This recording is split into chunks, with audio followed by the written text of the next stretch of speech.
Sir ಹೇಳಿ sir, ಇವತ್ತು ನೀವು ತುಮಕೂರಿಗೆ ಬಂದಿದ್ದೀರಾ, ಏನು ವಿಚಾರಕ್ಕೆ? ಸರ್ ನಿನ್ನೆ ಫಸ್ಟು TV9 ಎಕ್ಕ ಟೀಮಿಂದ ಬಂದು ಕಾರ್ ಇನ್ಸಿಡೆಂಟ್ ಆಗಿದೆ ಅಂತ ಬಾಡಿಗಾರ್ಡ್ಸು ಅಣ್ಣ ಕಡೆಯಿಂದ ಬಂದು ಬಾಡಿಗಾರ್ಡ್ಸಿಂದ ತೊಂದರೆ ಆಗಿದೆ ಅಂತ ಫಸ್ಟು ನ್ಯೂಸ್ ಬಂತು. ನ್ಯೂಸ್ ಬಂದಿದ ತಕ್ಷಣ ಯಾವುದೇ ರೀತಿ ನಮ್ಮ ಕಡೆಯಿಂದ ಯಾವುದೇ ರೀತಿ ಬಾಡಿಗಾರ್ಡ್ಸು ಇನ್ನೊಬ್ರು ಮತ್ತೊಬ್ಬರು ಬಂದಿಲ್ಲ, ಎಲ್ಲ ಬಂದಿರೋದು ಕಾಲೇಜ್ ಕಡೆಯಿಂದ ಅವರೇ ಇದು ಮಾಡಿರೋದು. ಬೋನ್ಸರ್ಸ್ ಎಲ್ಲ ಅವರೇ ಕರ್ಕೊಬಂದಿರೋದು. ಅವ್ರು ಕಾಲೇಜಿಗೆ ಮಾಡಬೇಕಾಗಿತ್ತು ಬೋನ್ಸರ್ಸು, ಬಟ್ ಅಲ್ಲಿ ಬಂದು ಮಾಡಿ ಅವ್ರು ಮಾಡಿರೋ ಎಡವಟ್ಟಿಗೆ ಎಕ್ಕ ಟೀಮ್ಗೆ ಅಣ್ಣಗ ತುಂಬ ಇದಾಗಿದೆ.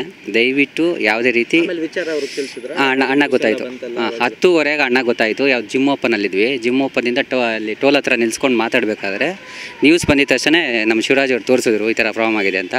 ಅಣ್ಣ ಇಮ್ಡಿಯೇಟ್ ಅದನ್ನು ನೋಡಿ ತುಂಬ ಬೇಜಾರುಪಟ್ಟು ಹೋಗೋಣ ಅಂತ ಹೇಳಿದ್ರು. ಬಟ್ ಅವರು ಗೌರ್ಮೆಂಟ್ ಆಸ್ಪತ್ರೆಯಲ್ಲಿ ಇದ್ದಿಲ್ಲ, ಅಲ್ಲಿಂದ ಆಚೆ ಬಂದಿದ್ದರು. ಮತ್ತು ಎಲ್ಲಿದ್ದಾರೆ ಅಂತ ಗೊತ್ತಾಗಲಿಲ್ಲ. ಅದಕ್ಕೆ ಬೆಳಗ್ಗೆ ಅಣ್ಣ ಫೋನ್ ಮಾಡಿ ಬಳ್ಳಾರಿಗೆ ಹೋಗ್ರಿ ಎಲ್ಲಿದ್ದಾರೆ ಅದು ತಿಳ್ಕೊಂಡು ಅವ್ರ ನಂಬರೆಲ್ಲ ಕೊಟ್ಟರು.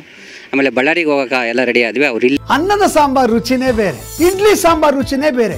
ಇರೋ ಒಂದೇ ಸಾಂಬಾರ್ ಪೌಡ್ರಲ್ಲಿ ಎರಡೂ ಮಾಡೋಕ್ಕಾಗತ್ತಾ? ಆನ್ಸರ್ ಮಾಡಿ, ಪ್ರೈಸ್ ಗೆಲ್ಲಿ. ಆನ್ಸರ್ ಮಾಡಲು ಕರೆ ಮಾಡಿ. ಇದ್ದಾರೆ ಅಂತ ಗೊತ್ತಾಯಿತು. ಬಂದು ಮಾತಾಡಿ ಅಣ್ಣ ಎಲ್ಲ ಮಾತಾಡಿ ಅವ್ರ ಹತ್ರ ಎಲ್ಲ ಮಾತಾಡಿದ್ರೆ ಏನು ತೊಂದರೆ ಇಲ್ಲ. ಈಗ ಮೆಡಿಕಲ್ ರಿಪೋರ್ಟ್ ಎಲ್ಲ ಕೊಟ್ಟಿದ್ದಾರೆ, ಯಾವುದೇ ರೀತಿ ಏನು ತೊಂದರೆ ಇಲ್ಲ, ಆರಾಮಾಗಿದ್ದಾರೆ. ಮಾತಾಡಿದ್ರು ಯುವರಾಜ್ ಅವರು ಅವ್ರ ಜೊತೆ ಗಾಯಾಳಿ ಜೊತೆ ಅದೇ ಹೇಳಿದ್ರು, ಹೆಂಗೆ ಏನಾಗಿದೆಯಮ್ಮ, ಏನಾದರೂ ತೊಂದರೆ ಆಗಿದೆಯಾ ಅಂತ ಕೇಳಿದ್ರು. ಆಮೇಲೆ ಹೇಳಿದ್ರು ಅವರು ಮೊಣಕಾಲು ಚಿಪ್ಪಿಗೆ ಪೆಟ್ಟು ಬಿದ್ದಿದೆಯಣ್ಣ, ನಿಮ್ಮ ಕಾರಲ್ಲ ಬೇರೆ ಕಾರ್ ಬೋನ್ಸರ್ಗಳು ಬಂದಿದ್ದರು, ಅವರು ಹೊಡ್ಕೊಂಡು ಹೋಗಿರೋದು, ನೀವು ಮುಂದೆ ಹೋಗ್ಬಿಟ್ಟಿದ್ವಿ, ನಿಮ್ಮದೇನು ಪ್ರಾಬ್ಲಮ್ ಇಲ್ಲ ಅಂತ ಹೇಳಿದ್ರು. ಆಯ್ತಮ್ಮ, ನಮ್ಮ ಕಡೆಯಿಂದ ಏನೋ ತಪ್ಪಾಗಿರೋ ಕ್ಷಮೆ ಇರಲಿ, ನನ್ನ ಕಡೆಯಿಂದ ಯಾವುದೇ ರೀತಿ ತಪ್ಪಾಗಲಿಲ್ಲಮ್ಮ. ಆದ್ರೂ ನಿಮ್ಗೇನೇ ಸಹಾಯ ಆರೋಗ್ಯದ ಬಗ್ಗೆ ಆಗಿರಲಿ, ಮೆಡಿಕಲ್ ಆಗಿರಲಿ, ಏನೇ ಇರಲಿ ನಮ್ಗೆ ಹೇಳಿ 100% ನಾವು ಸಪೋರ್ಟ್ ಮಾಡ್ತೀವಿ ಅಂತ ಅಣ್ಣ ಹೇಳಿದ್ರು. ಇವಾಗ ಯುವರಾಜ್ ಅವ್ರ ಕಡೆಯಿಂದ ಆ ಮಹಿಳೆಗೆ ಏನಾದರೂ ಆರ್ಥಿಕ ನೆರವಾಗಿದೆಯಾ? ಹಾಂ ಸಹಾಯ ಮಾಡಿದ್ವಿ. ಮೆಡಿಕಲ್ ಪ್ರಪೋಸ್ಗಾಗಿ ಸಹಾಯ ಮಾಡಿದ್ವಿ. ಧನ ಸಹಾಯ ಮಾಡಿದ್ವಿ. ಸರ್ ಹೇಳಿ ಸರ್, ಇವತ್ತು ನೀವು ತುಮಕೂರಿಗೆ ಬಂದಿದ್ದೀರಾ, ಏನು ವಿಚಾರಕ್ಕೆ?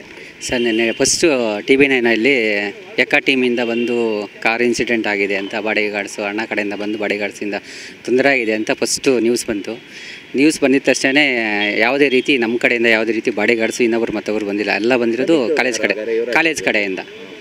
ಕಾಲೇಜ್ ಕಡೆಯಿಂದ ಅವರೇ ಇದು ಮಾಡಿರೋದು. ಬೋನ್ಸರ್ಸ್ ಎಲ್ಲ ಅವರೇ ಕರ್ಕೊಬಂದಿರೋದು. ಅವ್ರು ಕಾಲೇಜಿಗೆ ಮಾಡಬೇಕಾಗಿತ್ತು ಬೋನ್ಸರ್ಸು, ಬಟ್ ಅಲ್ಲಿ ಬಂದು ಮಾಡಿ ಅವ್ರು ಮಾಡಿರೋ ಎಡವಟ್ಟಿಗೆ ಎಕ್ಕ ಟೀಮ್ಗೆ ಅಣ್ಣಗ ತುಂಬ ಇದಾಗಿದೆ. ದಯವಿಟ್ಟು ಯಾವುದೇ ರೀತಿ ಅಣ್ಣ ಗೊತ್ತಾಯಿತು 10:30 ಅಣ್ಣ ಗೊತ್ತಾಯಿತು. ಯಾವ ಜಿಮ್ ಓಪನಲ್ಲಿದ್ವಿ, ಜಿಮ್ ಓಪನಿಂದ ಅಲ್ಲಿ ಟೋಲ್ ಹತ್ರ ನಿಲ್ಸ್ಕೊಂಡು ಮಾತಾಡಬೇಕಾದ್ರೆ ನ್ಯೂಸ್ ಬಂದಿದ ತಕ್ಷಣ ನಮ್ಮ ಶಿವರಾಜ್ ಅವ್ರು ತೋರಿಸಿದ್ರು ಈ ಥರ ಪ್ರಾಬ್ಲಮ್ ಆಗಿದೆ ಅಂತ. ಅಣ್ಣ ಇಮ್ಡಿಯೇಟ್ ಅದನ್ನು ನೋಡಿ ತುಂಬ ಬೇಜಾರುಪಟ್ಟು ಹೋಗೋಣ ಅಂತ ಹೇಳಿದ್ರು. ಬಟ್ ಅವರು ಗೌರ್ಮೆಂಟ್ ಆಸ್ಪತ್ರೆಯಲ್ಲಿ ಇದ್ದಿಲ್ಲ, ಅಲ್ಲಿಂದ ಆಚೆ ಬಂದಿದ್ದರು. ಮತ್ತು ಎಲ್ಲಿದ್ದಾರೆ ಅಂತ ಗೊತ್ತಾಗಲಿಲ್ಲ. ಅದಕ್ಕೆ ಬೆಳಗ್ಗೆ ಅಣ್ಣ ಫೋನ್ ಮಾಡಿ ಬಳ್ಳಾರಿಗೆ ಹೋಗ್ರಿ ಎಲ್ಲಿದ್ದಾರೆ ಅದು ತಿಳ್ಕೊಂಡು ಅವ್ರ ನಂಬರೆಲ್ಲ ಕೊಟ್ಟರು. ಆಮೇಲೆ ಬಳ್ಳಾರಿಗೆ ಹೋಗೋಕೆ ಎಲ್ಲ ರೆಡಿ ಆದ್ವಿ. ಅವ್ರು ಇಲ್ಲೇ ಇದ್ದಾರೆ ಅಂತ ಗೊತ್ತಾಯಿತು. ಬಂದು ಮಾತಾಡಿ ಅಣ್ಣ ಎಲ್ಲ ಮಾತಾಡಿ ಅವ್ರ ಹತ್ರ ಎಲ್ಲ ಮಾತಾಡಿದ್ರೆ ಏನು ತೊಂದರೆ ಇಲ್ಲ. ಈಗ ಮೆಡಿಕಲ್ ರಿಪೋರ್ಟ್ ಎಲ್ಲ ಕೊಟ್ಟಿದ್ದಾರೆ, ಯಾವುದೇ ರೀತಿ ಏನು ತೊಂದರೆ ಇಲ್ಲ, ಆರಾಮಾಗಿದ್ದಾರೆ.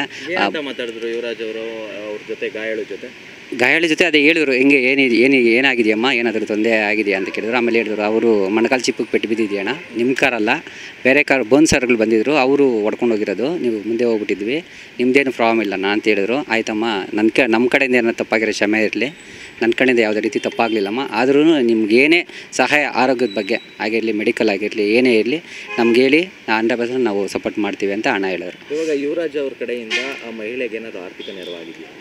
ಸಹಾಯ ಮಾಡಿದ್ವಿ. ಮೆಡಿಕಲ್ ಪ್ರಪೋಸ್ಗಾಗಿ ಸಹಾಯ ಮಾಡಿದ್ವಿ. ಹಣಕಾಸಿನ ಧನ ಸಹಾಯ ಮಾಡಿದ್ವಿ.